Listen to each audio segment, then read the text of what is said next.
Jeremias capítulo 31. As pessoas que estão lá fora, entrem, tomem seu assento, por favor. Reverência com a santa palavra. Eu gostaria que você não fosse indiferente ao meu pedido, não se assentasse de verdade.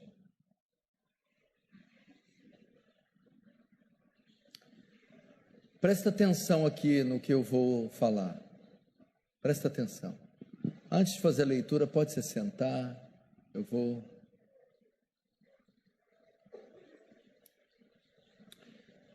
Feche os seus olhos. Pai Santo, quem é digno de se atrever, dirigir as palavras a um Deus como o Senhor? Quem é digno de voltar o rosto para aquele que a nossa mente não pode alcançar? Nós não passamos de miseráveis pecadores, criaturas tão insignificantes, tão pequenas, comparadas à sua grandeza. É só pela graça do Senhor que existimos, respiramos ou vivemos. Quem sou eu para pregar o teu evangelho? Eu não encontro em mim capacidade, nem dignidade. Quem é idôneo? Quem é suficiente para essas coisas?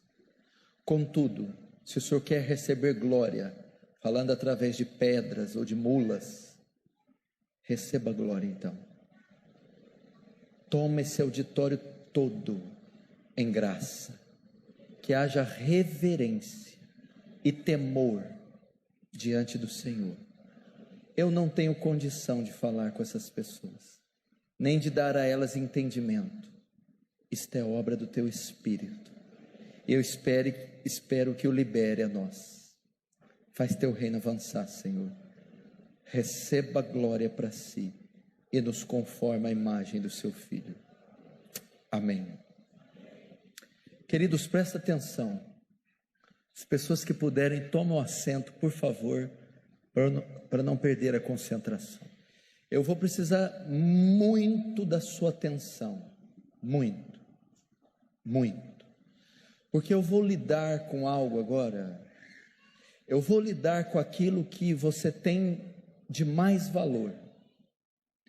Eu vou tratar agora daquilo que você mais tem de valor. A sua alma. O que tem a ver isso com santidade? Presta atenção.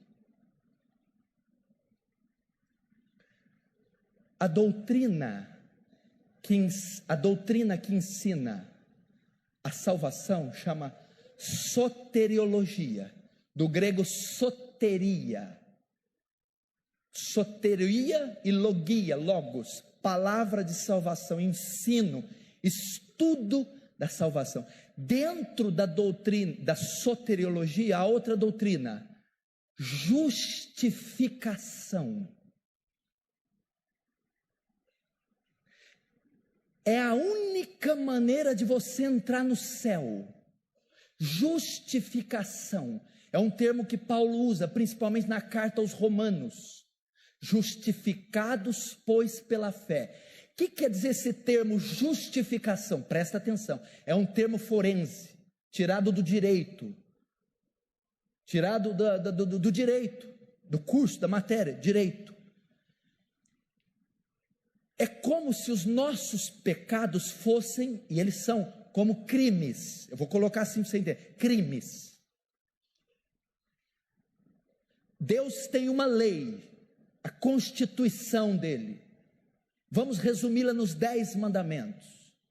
Aquele que quebra os 10 mandamentos, que quebra a lei, esse consiste num transgressor, um criminoso. Vamos para a nossa legislação. Você mora no Brasil, a nossa Constituição tem sua legislação. Se alguém quebra ela, torna-se um infrator, um criminoso. A Constituição ordena que o criminoso, aquele que quebra a lei, seja punido com alguns meses de prisão, alguns anos, e alguns países prisão perpétua e pena de morte pelos crimes. A constituição de Deus é a lei. Aquele que quebra a constituição da lei é o pecador. O pecador torna-se um criminoso. A lei de Deus ordena, a justiça de Deus ordena que o violador da lei seja punido. Não é assim? Não matarás, não adulterarás, não roubarás. Aquele que quebra essas leis faz-se criminoso. Assim como um criminoso civil deve ser punido com cadeia, ou deve ser punido com perpétua ou pena de morte, aquele que transgride a lei de Deus também tem que ser punido. Quem é o transgressor da lei? O pecador. O pecador é um criminoso, ele é injusto.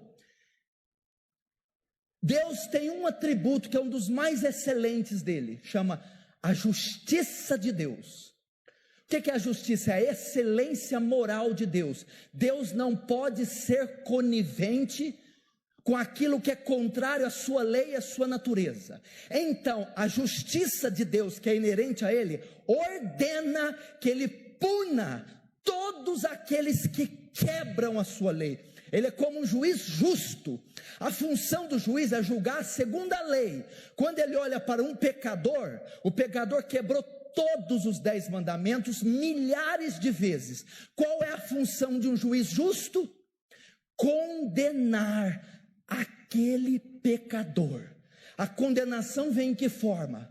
Em forma do despejar, do descarregar da sua violenta ira no lago que arde como enxofre. Lá é a prisão perpétua, é a cadeira elétrica. O criminoso deve ir para a cadeia, o pecador deve ir para o inferno. Por que ele deve ir para o inferno? Porque ele é injusto. Quem é injusto? Quem quebra a lei. Qual a única maneira de você ir para o céu? Eu ir para o céu? Se tornando justo, sendo justificado. O que é ser justificado? É diante do tribunal de Deus receber uma sentença favorável, é ser absolvido no tribunal de Deus, ser declarado justo. O justo herdará o céu. Quem é justificado? E como alguém é justificado? Cristo, quando vem morrer na cruz, presta atenção, ele assume o nosso pecado, ele assume nossos crimes. Você quebrou todos os 10 mandamentos, milhões de vezes cada um deles. Você então constituiu-se um criminoso. Cristo, ao tomar forma humana e ser pregado na cruz, ele pegou estes crimes que você cometeu e levou sobre ele. É a doutrina que chamamos imputação. O que é imputação? Você conhece amputar? Amputar um braço, extrair, tirar para fora, amputar. Imputar é inserir, colocar em, dentro. Na cruz, nossos pecados foram imputados em Jesus. Na cruz, o criminoso não sou eu, passa a ser Jesus. O prostituto, Jesus. O assassino, Jesus. Meu pecado foi imputado, lançado. O criminoso não passa a ser eu, passa a ser Jesus.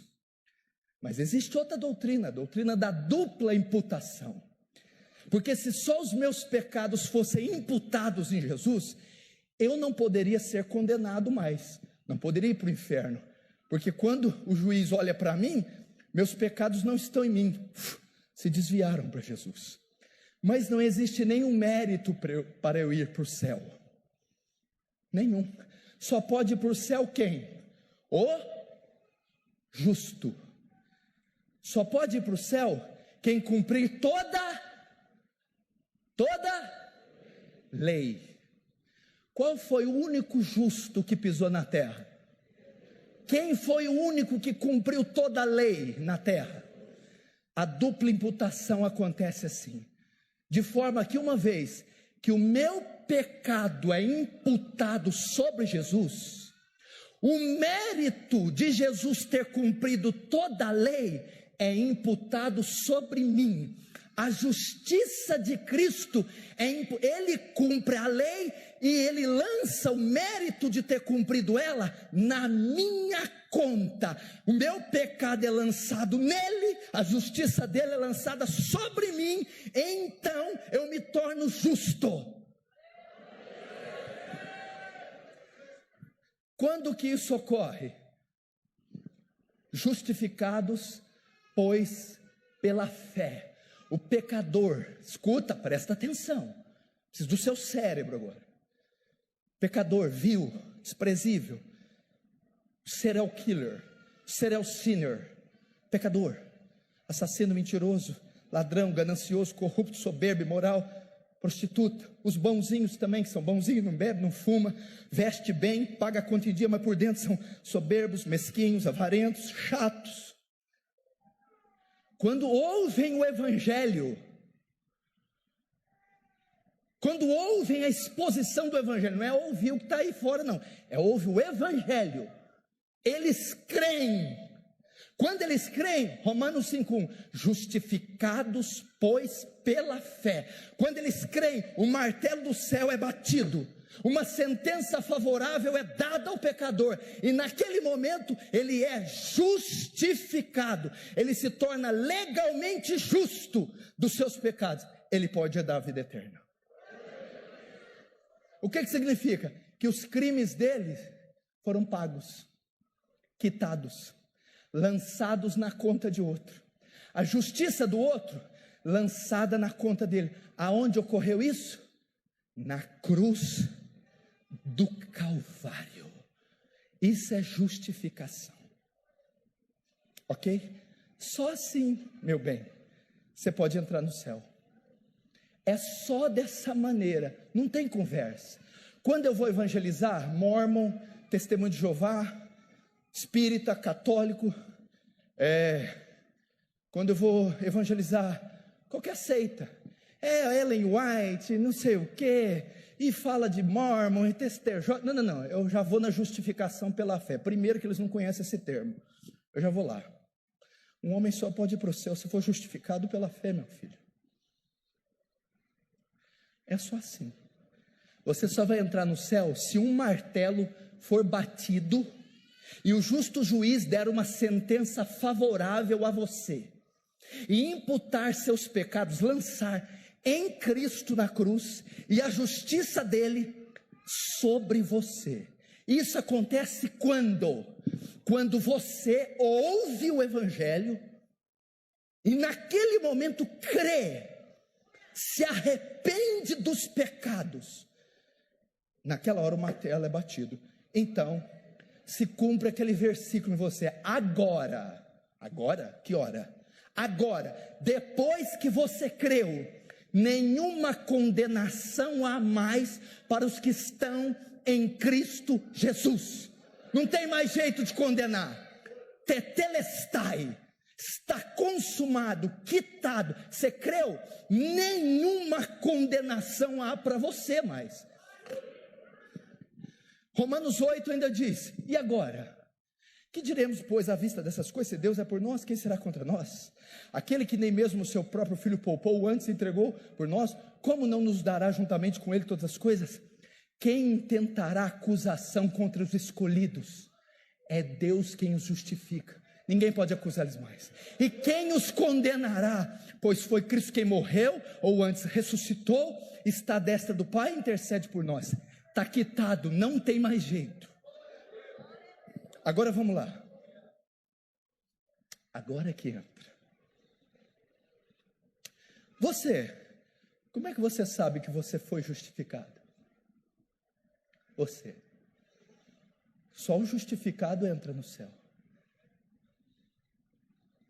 Não adianta falar amém da glória a Deus. Eu quero saber evidência. Eu quero saber Aonde você fia a segurança da salvação? Eu sou justificado porque eu desci as águas. Quem falou isso? Eu sou justificado porque eu falo em línguas. Jesus disse: tem uma tantada que fala em línguas que ele não conhece. Apartai de mim, vós que praticais a iniquidade. Língua, milagre, profecia, visão, revelação, curas. Jesus fala: você fez isso em meu nome? Eu não te conheço. É porque eu participo da Santa Ceia. Não. Vamos lá. A justificação pela fé é uma obra da graça soberana de Deus. Ninguém se salva. A salvação vem de Deus, Jonas 2,9. É um ato voluntário da graça de Deus. Pela graça sois salvos por meio da fé. Isso não vem de vós, é dom de Deus. Não vem de obras para que ninguém se glorie. Agora vamos lá. A obra da graça compreende justificar-nos. A mesma graça que justifica, ocorre outro fenômeno com o crente. Imediatamente após o martelo ser batido, a primeira fase na cruz é lidar com a culpa do pecado. O pecado fez você um criminoso, culpou você, condenou você. A cruz vai resolver o problema da culpa do pecado. É a doutrina da justificação. Quando há imputação na cruz, a culpa é removida, você não pode mais ser condenado. Agora, a segunda fase da graça, ele vai tratar com o poder do pecado. Primeiro ele trata com a culpa, agora é o poder do pecado, a doutrina da santificação. A evidência que você foi justificado, salvo, não pode mais ser condenado, está quitado, seu pecado foi lançado em Cristo, a justiça de Cristo em você. A evidência que isso aconteceu é que agora, hoje, você está sendo santificado. Se alguém diz que foi justificado, mas não está sendo santificado, não foi justificado. É evidência. É um fenômeno que ocorre após o outro. Porque todo mundo pode falar: eu criei. Você creu? Mas o diabo também crê. E tem atitude melhor que muitos cristãos. Tremem, estremecem. Os católicos dizem que creem. Os budistas dizem que creem. Os muçulmanos dizem que creem. Os kardecistas dizem que creem. Agora, qual a evidência que você crê salvificamente? Está sendo santificado. Agora vamos lá. A santificação não é uma opção, é um estado. Existe crente que não é santo? Não, impossível. Todo crente é santo. Santidade não é uma escolha, é um estado. O crente só eleva os seus níveis de santidade. É impossível ser crente e não ser santo. Isso não existe. Todos os crentes são santos. Aí aquele que não é santo é porque não é crente. Existe um crente não santo? Impossível. Impossível. Todos os crentes, não existem categorias de crentes. Todo crente é santo. Santidade, o crente não busca ter, o crente eleva a que já tem. Santidade, ele não opta ter, é o estado que todo crente tem. É impossível. Você quer ver como que eu provo isso? Jeremias 31, verso 31, lê lá, Jeremias 31, 31. Eis aí, olha só, você tem que abrir para você entender. Eis aí vem dias, diz o Senhor, em que firmarei uma nova aliança com a casa de Israel e com a casa de Judá. não conforme a aliança que fiz com seus pais. Opa, põe o dedo aí, olha aqui. Eis que firmo a nova aliança, não a aliança que eu fiz com seus pais. A aliança que ele fez com os pais, qual era? A aliança mosaica do Antigo Testamento. Ele está falando da nova aliança. A nova aliança veio com quem? Então tá, vamos ver no que consiste a nova aliança. 32, não conforme a aliança que fiz com seus pais, no dia em que os tomei pela mão para os tirar da terra do Egito, porquanto eles anularam a minha aliança, não obstante eu os haver desposado, diz o Senhor. Verso 33, porque esta é a aliança que firmarei com a casa de Israel, depois daqueles dias, diz o Senhor, na mente lhes imprimirei as minhas leis, também no coração las inscreverei, e serei o seu Deus, e eles serão o meu povo. Não ensinará jamais cada um seu próximo, nem cada um ao seu irmão, dizendo, conhece ao Senhor, porque todos me conhecerão, desde o menor até o maior, diz o Senhor. Perdoarei suas iniquidades, dos seus pecados jamais me lembrarei. Sabe o que Jeremias está ensinando aqui? A doutrina da regeneração. Sabe por que santidade não é uma escolha? Porque todo crente, para ser crente, ele é regenerado. O que é ser regenerado? Nasce de novo. Quando ele nasce de novo, ele recebe uma nova natureza. Não existe regenerado que tem uma natureza não santa. A nova natureza é santa. Olha o que ele diz ali, ó. Na mente lhe imprimirei minhas leis. Ele vai escrever a lei. Por exemplo, eu vi algumas moças vestidas aqui que eu tive que virar meu rosto. Como é que pode isso? Na casa de Deus eu não poder olhar. Vocês, não, essa irmã ela é carnal, porque ela está com mini saia, corte, sensual, seios de fora. Não, pastor, é porque ninguém ensinou para ela. Não, é porque não é salvo. Por quê? Porque no ato da regeneração, presta atenção, no ato da conversão, a lei de Deus é escrita no coração, não precisa de alguém ensinar. Ela sabe que está se vestindo com sensualidade, e ela não suportará ser sensual.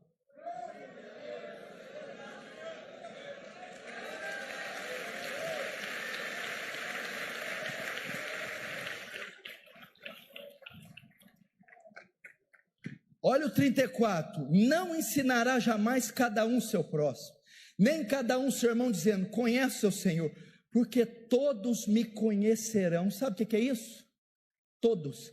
Pastor, essa ala aqui é santa, aquela não é. Essa ama a Deus, essa ama mais ou menos. Não. Todos serão santos, todos amarão a Deus, todos terão vida de oração, todos estudarão a palavra, todos. A evidência que você foi justificado é que hoje você está sendo santificado. Todos, está dizendo todos. O que é todos? Todos os remidos, todos os salvos têm o mesmo coração, a mesma visão, a mesma ética. Vocês estão entendendo? Agora, Jeremias 32, olha só isso aqui, verso 39, Jeremias 32, 39, é a continuação da aliança, olha lá, Jeremias 32, 39, dar-lhe-eis um só coração e um só caminho, para que me temam todos os dias, para o seu bem e o bem dos seus filhos. Você entendeu? Escuta, dar-lhe um só coração e um só caminho. Pastor, tem crente que anda para o outro caminho, tem crente que tem outro coração. Não é crente. Todos os remidos têm um só coração e um só caminho. Não existe esse negócio de crente sensual, não existe esse negócio de crente, não existe isso. Todos os crentes são santos. A distinção entre a santidade de um e a de outra. Mas não existe aquele que é crente e não é santo. Isso não é bíblico. Existe o santo salvo e o que não é santo não salvo. Mesmo coração. Agora vamos para Ezequiel. O pastor até citou esse texto aqui. Ezequiel 36.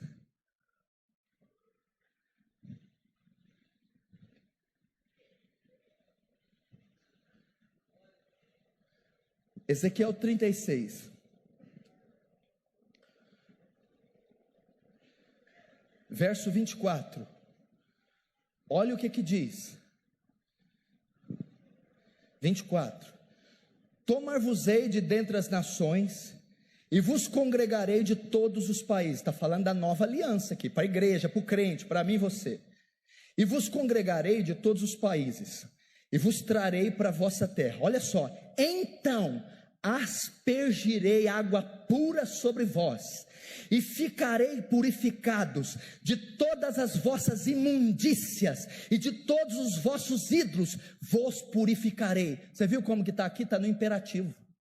Ele está dizendo, todo crente é purificado, todo crente é santo, todo crente é limpo da imundícia e dos ídolos. Ele não está dizendo que é uma opção. Eu vos farei, eu santificarei, eu regenerarei, eu limparei dos pecados. Está aqui.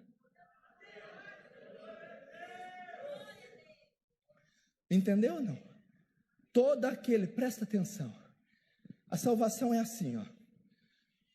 Você estava dentro de um poço de lama, de 20 metros, e você estava se debatendo nesse poço de lama, você ia morrer afogado, estava prestes a morrer, vem alguém e lançou a corda, e puxou, tirou você, colocou você numa área segura, ele salvou você. Você não vai morrer mais. Você está fora do poço. Mas você está sujo. Agora é hora de pegar a mangueira. Existe alguém que Jesus tira do poço e deixa sujo? Existe? Então por que a pessoa está na igreja e ainda está suja? Porque nunca foi tirada do poço. Não foi salva. Como é que você pega teu filho do lixo? Tirei você, filho, e deixa ele como está. Não, agora o pai vai dar banho. Está cheio de gente na igreja fedendo.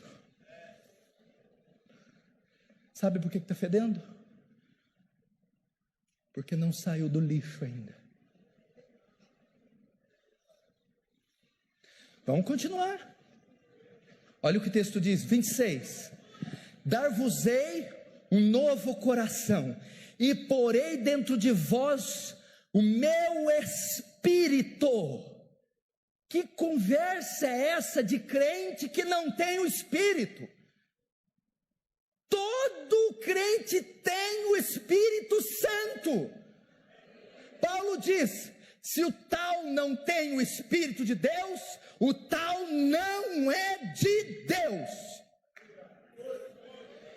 Está aqui, ó. Não, pastor, eu não sou cheio do Espírito Santo. Eu não tenho o Espírito Santo. O Espírito Santo não age em mim. Então não é crente. Porque a promessa da nova aliança consiste em todo salvo ser templo do Espírito Santo. Em todo salvo ter o Espírito Santo. Todos os salvos têm, meu irmão, morando neles o Espírito Santo. Paulo falou, quem não tem o Espírito Santo, o tal não é dele. Logo, o que eu aprendo aqui? Gálatas 5, 16, 18. Sabe o que quer dizer? Obras da carne e fruto do Espírito? Pastor, são qualidades de um crente espiritual, cheio do Espírito, e qualidades de um crente carnal. Não, senhor. À luz do contexto se interpreta o texto. Paulo está escrevendo para quem? Os Gálatas. Qual que é a função da carta? Os Gálatas estavam voltando para o judaísmo. Queriam se circuncidar e observar a lei. Paulo vai dizer: ó insensatos Gálatas, me admira que tão depressa passasses para outro evangelho que não é o de Cristo. Aí Paulo vai dizer o quê? Olha, vocês querem se circuncidar e guardar a lei. Todavia, essas características são as que predominam em vocês: glutonaria, bebedices, inveja, facção, dissensão. Mas o fruto do Espírito é longanimidade, benignidade, mansidão, domínio próprio, amor, paz, alegria e temperança. Paulo está dizendo assim, ó, são características do ímpio e características do salvo. Os frutos do Espírito de Gálatas não são algumas categorias privilegiadas de crentes na igreja que possuem. Os frutos do Espírito de Gálatas, todos os crentes possuem todos os 9 frutos. Não existe um crente sequer na face da terra que não possua os frutos do Espírito em Gálatas. Presta atenção, todas as categorias de crente possuem todos os dons. Todos. Aí as obras da carne são características do ímpio, características do bode. E os frutos do Espírito? Características do salvo. Então, se você olha para lá, você pode fazer um teste. Se você possui os frutos do Espírito, você é salvo. Se você possui as obras da carne, você não é salvo. Não está dizendo de um crente espiritual e de um carnal. São características daquele que observa a lei, mas não tem o Espírito, não se converteu ao Evangelho, carnal. O outro são características daquele que obedeceu à lei do Espírito, creu no Evangelho, são evidências. Então, se tem alguém aqui que diz que é crente, tem que ser longânimo, não é opção, tem que ser benigno, tem que ter bondade, tem que ter domínio próprio, tem que ter alegria, paz, amor, fidelidade, fé. Sabe o que é domínio próprio? Todo mundo pensa no domínio próprio só com a ira. Não.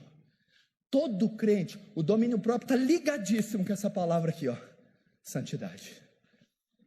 Por que é o contrário da santidade? As minhas pulsões carnais. Não é isso? Pornografia, mentira, soberba, ira, avareza, sensualidade, luxúria. Isso é marca de quem? Do ímpio. O ímpio ama ser sensual. O ímpio adora ter dinheiro, posse, riqueza. O ímpio esbraveja, dá tiro. O salvo conta com um mecanismo chamado domínio próprio. O que é isso? A capacidade de exercer autodomínio sobre minhas faculdades. A ira está dominada, a lascívia está dominada, a vaidade está subjugada, mortificada por esse fruto. Agora eu não tenho nada disso, porque eu não tenho fruto. E por que eu não tenho fruto? Não nasceu de novo, não foi regenerado. Escreverei minhas leis. Eu vou dar um exemplo aqui, o que é regeneração, pastor. Principalmente para as mulheres. Porque está virando uma moda na igreja evangélica a sensualidade.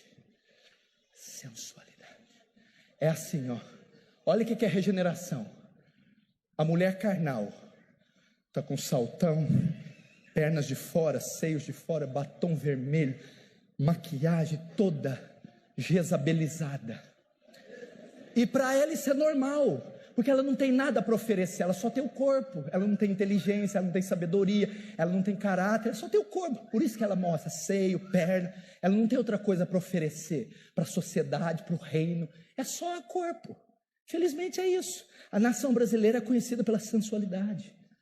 O país que mais recebe estrangeiros para pornografia, para prostituição, é Brasil, meu bem. O estrangeiro vê o Brasil como um lugar dele satisfazer suas pulsões sexuais, porque a mulher brasileira fora do país é considerada sensual.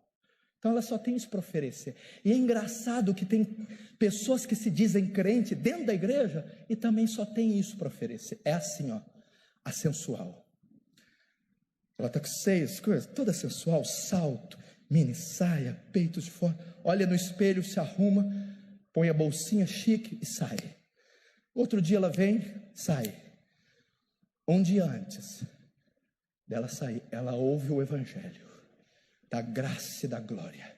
Uma descarga de poder perpassa o coração dessa mulher. Ela é regenerada, nascida de novo. Espera, escuta. Agora ela vai sair de novo. Ninguém falou com ela, ninguém ensinou nada, mas naquela hora o dedo de fogo do Senhor escreveu no coração as leis. O coração de pedra foi arrancado, foi colocado de carne. Espera, o Espírito Santo foi colocado dentro dela. Agora sabe o que acontece? Ela vai sair, mini saia, bolsa, sutiã. Ela vai lá no espelho. Meu Deus, que vergonha, meu Deus. Meu Deus, eu não posso usar isso. Meu Deus, que coisa feia. Meu Deus, eu não consigo mais usar isso. Eu não consigo ser sensual. Eu odeio isso, Deus.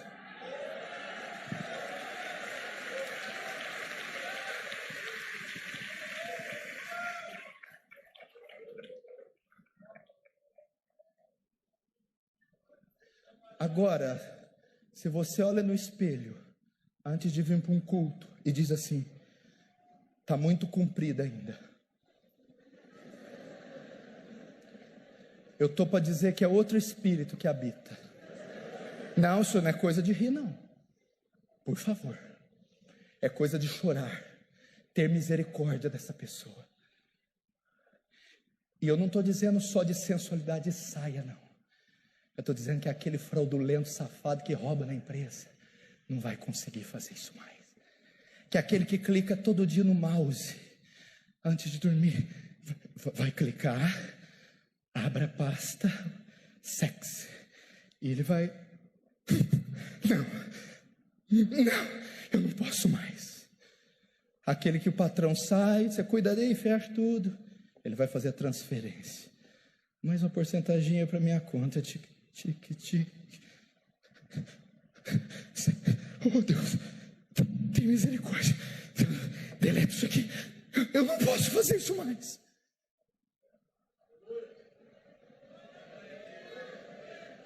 Isso é evidência que alguém foi justificado.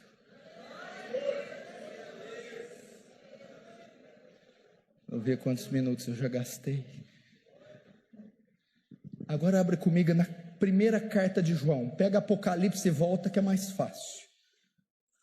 Primeira carta de João.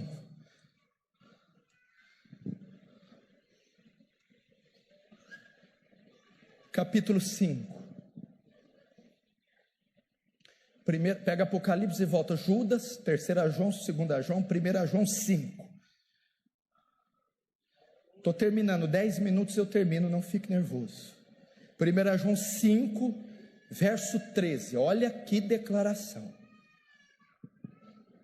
Estas coisas vos escrevi, a fim de saberdes que tendes vida eterna. Espera aí, põe o dedo aí. Estas coisas vos escrevi. Que coisas João está dizendo? A carta de 1 João.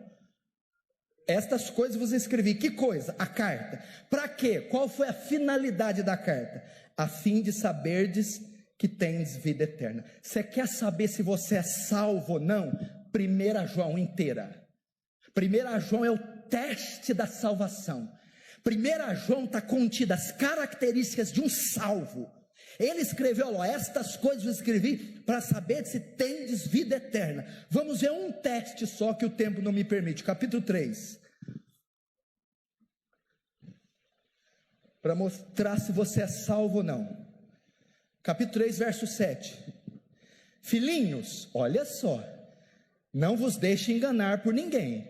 Aquele que pratica a justiça é justo, Assim como ele é justo, aquele que pratica o pecado procede do diabo, porque o diabo vive pecando desde o princípio. Para isso se manifestou o Filho de Deus, para destruir as obras do diabo. Olha só, presta atenção. Todo, está falando todo, não é alguns, todo aquele que é nascido de Deus não vive na prática do pecado, pois o que permanece nele é a divina semente. Ora, esse não pode viver pecando, porque é nascido de Deus. Agora, que negócio é esse? Eu sou salvo, mas vivo pecando. Eu sou salvo, mas não tem santificação. Ele está dizendo, todo é um teste. O que ele está dizendo aqui? O convertido não tem o pecado como estilo de vida. Sabe o que é o pecado na vida do crente? O crente peca. O crente verdadeiro cai. O crente verdadeiro tem o pecado como estilo de vida? Absolutamente, de jeito nenhum. Então o que é o pecado na vida do crente? Grava essa frase: pecado na vida de crente é um acidente. É um acidente. Prática de pecado é uma prova que não houve conversão. Aqui está dizendo que não pode, nem que ele queira. Eu vou dar um exemplo aqui, pastor. Pega um crente salvo aqui, um salvo, cheio do Espírito, salvo mesmo. Pega ele para o cabelo. Fala, você vai para uma boate agora, você vai entrar lá, dançar, vai beijar 10 mulheres e beber todas as doses. Pega ele e você joga lá dentro. 4 horas da manhã eu venho te buscar. Ele vai ficar lá, putz, mulher, mini saia, bebida. O pastor mandou eu pecar. Eu vou chegar naquela menina. Tem uma dose ali de uísque. Eu tenho que dançar. Não, socorro! Sai correndo de lá. E ele diz, eu não posso, eu não consigo pecar, eu não posso.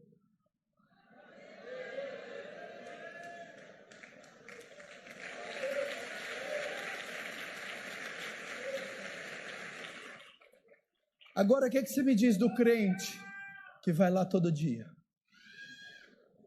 que consome pornografia todo dia, que usa mini saia, sensualidade todo dia, que fornica todo dia, adultera todo dia, mente, rouba, prostitui, vingança, ódio, suborno todo dia? É o crente carnal? Não, é o bode, é o ímpio. Mas dentro da igreja tem isso aí. Onde que o joio e o trigo foi plantado? O trigo dentro e o joio fora? Plantados no mesmo lugar. Eu vou dizer uma coisa aqui, não me bata, não me escurrace. O pastor falou que eu podia pregar o que eu quisesse, agora ele se vira.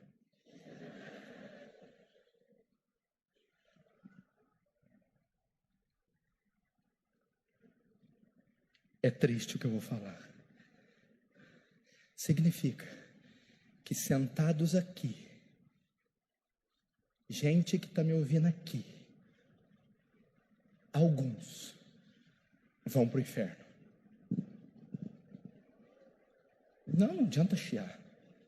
Aqui tem sentado me ouvindo o trigo puro do Senhor, as virgens prudentes, as ovelhas santas.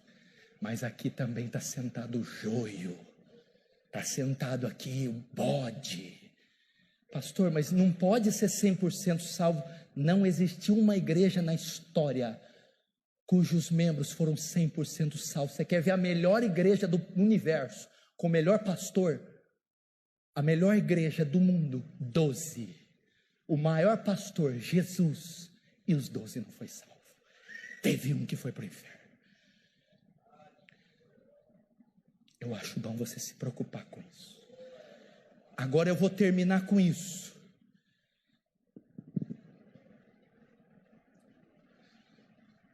Eu estou te dizendo a evidência da justificação. Aquela cruz santa bendita lançou meu pecado no Salvador, e a justiça do Salvador sobre mim. O martelo do justo juiz foi batido e uma sentença favorável me foi dada. Fui absolvido no seu tribunal, considerado legalmente justo. Agora posso herdar a vida eterna, mediante ao sangue do Cordeiro. Todavia, a grandiosa evidência que tal obra foi feita em meu favor, é que o Espírito da graça de Deus, que agora habita em mim, me santifica para as boas obras, para que eu seja a imagem do seu Filho, porque eu sou santo, porque Ele é santo. Ele não está falando para os cristãos, Pedro não está escrevendo, olha, procurem ser santos, ele está dizendo, o verso anterior diz assim, não vos amoldeis mais as paixões que tinham anteriormente, agora vocês não têm mais aquele estilo de vida, porém como é santo aquele que vos chamou, sede santo em toda a vossa maneira de viver, pois está escrito, sede santos, por quê? Por causa da santidade de Deus. Uma igreja santa aponta para um Deus santo. Por que Ele nos ordena ser santo? Porque Deus é glorificado em nossa santidade. O mundo conhece a santidade de Deus quando olha para a santidade da igreja, porque a santidade da igreja reflete como espelho a santidade de Deus.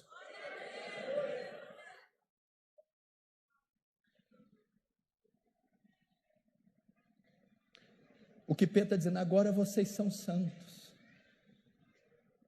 Sabe o que é uma das palavras para santo, a mais linda? O que é ser santo?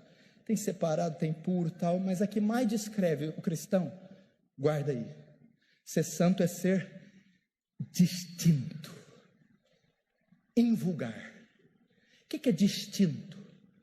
Você não é igual à massa, não se veste como o mundo, não fala como o mundo, não se relaciona como o mundo, não frequenta os lugares do mundo, não tem um casamento como o do mundo, não lida com as finanças, é distinto, é um ser diferente, distinto, inigual, invulgar, puro, santo, Deus, assim como Deus é distinto, não existe ninguém como Ele, nada como Ele, você também é um ser distinto, forasteiro, peregrino em terras estranhas, isso é ser santo. Agora eu termino com isso. Quando Deus justifica alguém, Ele regenera essa pessoa. Você sabe o que é a obra da regeneração? Eu termino com isso.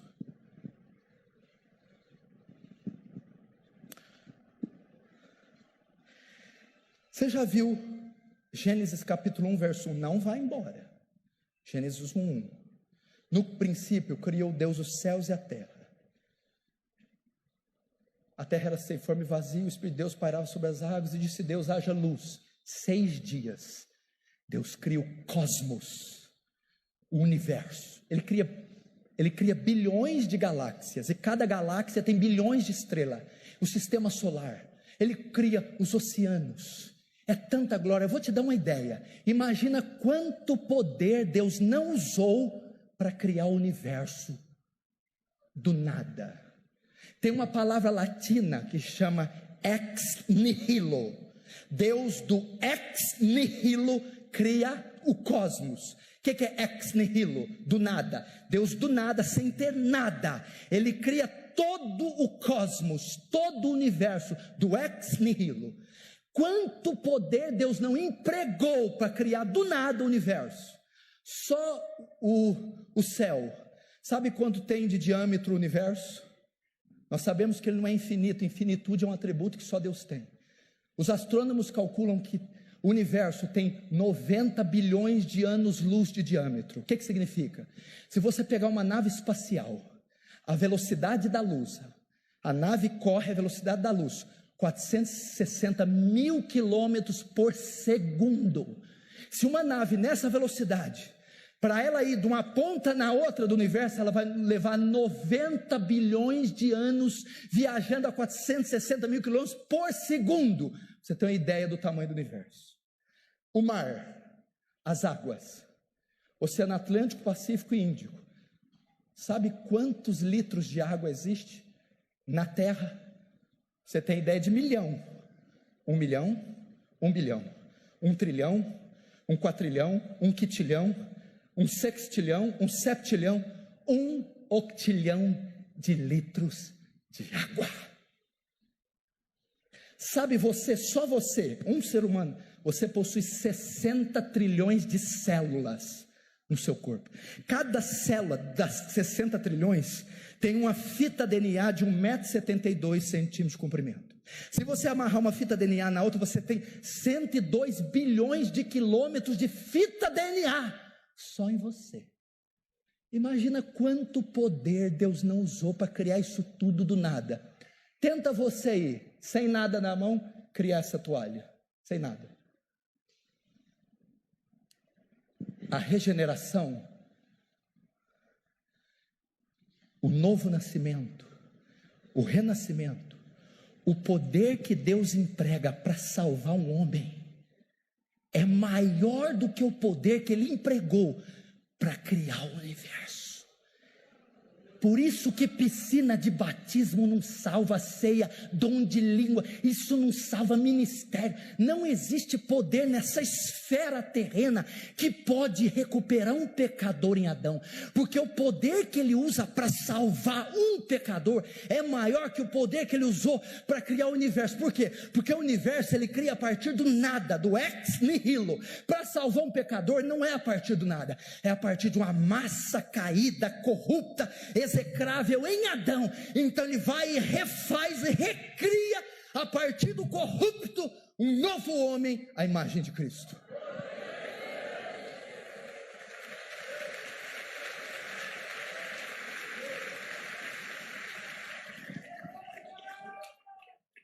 Agora, qual é a maior evidência que esse poder alcançou você? Tem uma área que é a área que a regeneração mais mexe. Sabe qual é? A vontade.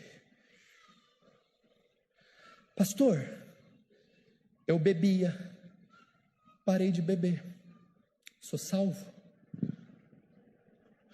Não. Eu prostituía, parei de prostituir, sou salvo? Não. Eu fumava, parei de fumar, sou salvo? Eu ia para balada, traía, mentia, parei, sou salvo? Deixa eu dizer uma coisa para você: freiras fumam? Não. Freiras adulteram? Não. Você já viu alguma freira na balada? Não. Vem cá. Freiras são salvas? Não. Nicodemos fumava? Não. Nicodemos bebia? Não. Nicodemos lia a Bíblia mais que eu e você, orava mais que eu e você, era mais santo que eu e você. Nicodemos era salvo. Ué, então não estou entendendo. A maior evidência que um homem recebeu esse poder no coração, maior do que da criação, é na vontade. O que significa? Que parar de pecar não significa que você é salvo, e sim parar de gostar de pecar. Porque pode ser que você parou de pecar, mas ainda ama pecar, mas a religião está te impedindo de pecar. Então você não peca, mas por dentro ainda deseja. Conversão é aquilo que eu amava, o pecado, agora eu odeio, e aquilo que eu odiava, a justiça de Deus, agora eu amo. Isso é conversão.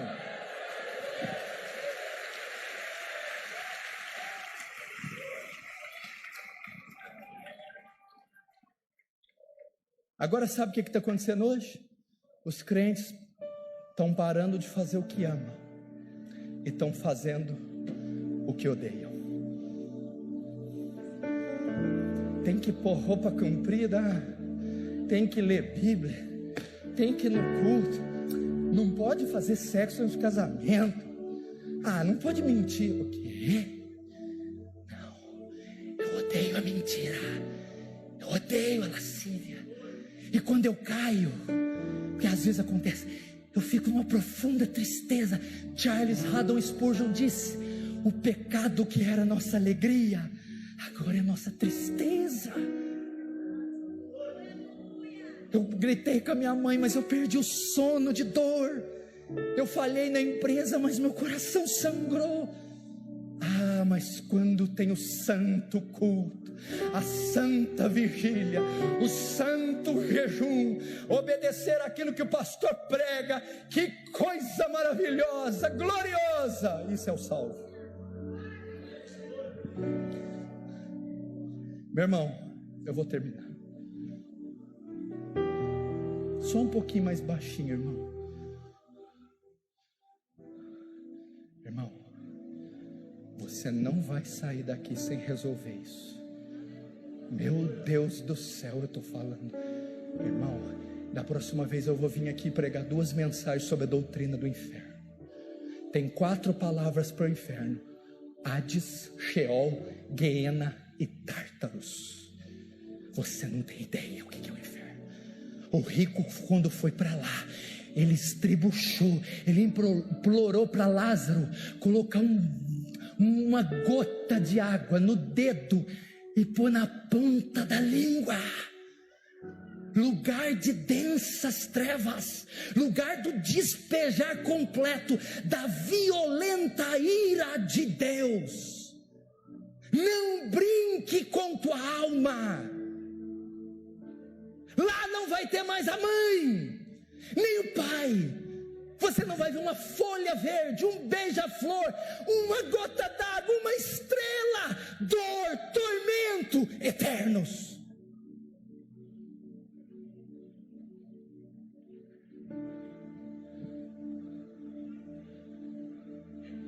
Lembra do que eu falei? Nem todo mundo aqui vai ser salvo. Aliás, eu vou até mais além. Tem um monte aqui que não é salvo. Não é. Mas não significa que não possa ser.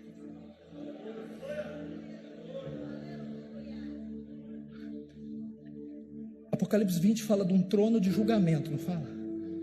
É lá em Apocalipse 20. Hoje aqui é trono da graça e da misericórdia. Você está vendo esses degraus aqui? O que está jorrando aqui são cascatas de graça, cascatas de misericórdia, cascatas de perdão, cascatas de amor.